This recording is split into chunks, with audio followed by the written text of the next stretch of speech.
Hello बच्चों, तो चलिए इस प्रश्न को पढ़ते हैं। समाकलन एक्स स्क्वायर माइनस एक बटा एक्स की घात चार प्लस एक्स स्क्वायर प्लस एक डी एक्स बराबर है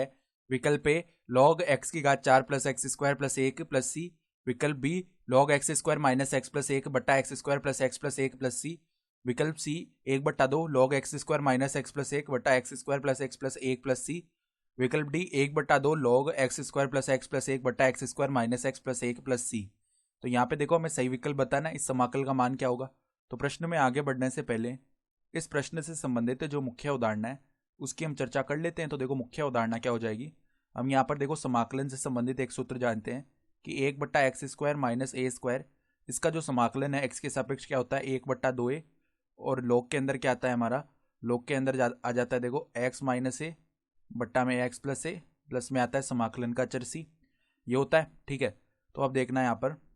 हम क्या कर सकते हैं। यहाँ पर ये जो आई समाकल है, आई बोल लेते हैं दिए हुए समाकल को। तो समाकलन में एक्स स्क्वायर माइनस एक बट्टा में क्या आ जाएगा एक्स की घात चार प्लस में एक्स स्क्वायर प्लस में एक और डी एक्स। ठीक है, तो अब देखो हम क्या करने वाले हैं, हम अंश व हर में भाग कर देते हैं एक्स स्क्वायर से।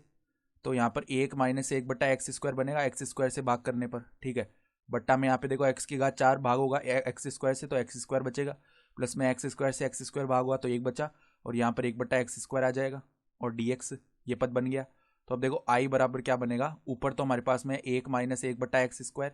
ठीक है, और बट्टा में देखो क्या बनेगा हमारा, अगर हम यहाँ पर इसको लिख ले एक्स प्लस एक बट्टा एक्स का स्क्वायर।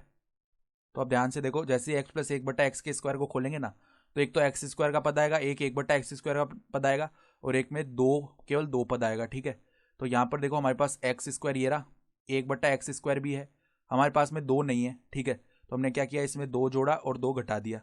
तो इस दो को हम ले लेंगे और हमने स्क्वायर बना लिया एक्स प्लस एक बटा एक्स का स्क्वायर, और बचे हुए पद देखो एक माइनस दो जो कि माइनस का एक बन जाएगा, तो इसको हमने माइनस एक का स्क्वायर लिख लिया, इस पूरे का समाकलन है। तो ऐसा हम क्यों कर रहे हैं, यहाँ पर हम एक प्रतिस्थापन कर देंगे। मान लेते हैं देखो, माना माना कि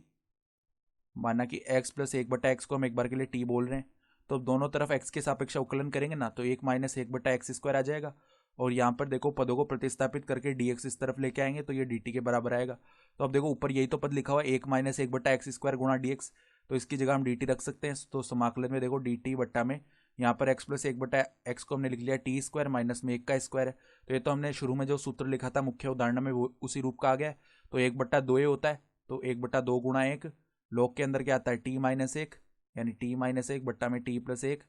प्लस में समाकलन का चर सी। तो अब टी का मान भी रख लेते हैं, तो एक बट्टा दो, लॉग के अंदर क्या आ जाएगा, देखो टी का मान क्या है एक्स प्लस एक बटा एक्स है ना, तो यहाँ पे लेसर लेके लिखेंगे, तो एक्स स्क्वायर प्लस में एक, ठीक है, ये पद आया आ गया मतलब, ठीक है, एक्स स्क्वायर और प्लस में आ गया एक, और माइनस में क्या बनने वाला है हमारे पास में, माइनस में देखो यहाँ पर हमने सही नहीं लिखा है, पहले एक बार टी का ही मान रखते हैं, एक्स प्लस एक बटा एक्स माइनस एक, और बट्टा में क्या है एक्स प्लस एक बटा एक्स प्लस में एक है। अब लेस लेंगे, ठीक है, प्लस में सी है, तो आई बराबर में देखो क्या आएगा एक बट्टा दो, और यहाँ पर लॉग के अंदर क्या है हमारा, लॉग के अंदर देखो लेस लेके पदों को लिखेंगे ना, तो x square minus x plus में एक आ जाएगा,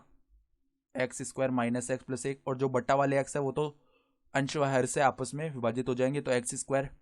प्लस एक्स प्लस एक आ जाएगा, x square plus x plus में एक, प्लस में समाकलन का चर सी आ चुका है। तो अगर हम यहाँ से सही विकल्प देखें ना, तो यहाँ से हम देख पा रहे हैं कि विकल्प देखो कौन सा विकल्प सही विकल्प हो जाएगा, जो विकल्प सी है ना वो हम देख पा रहे हैं हमारा सही विकल्प हो चुका है। ठीक है, तो आशा करता हूँ कि आपको ये प्रश्न समझ में आया होगा। धन्यवाद।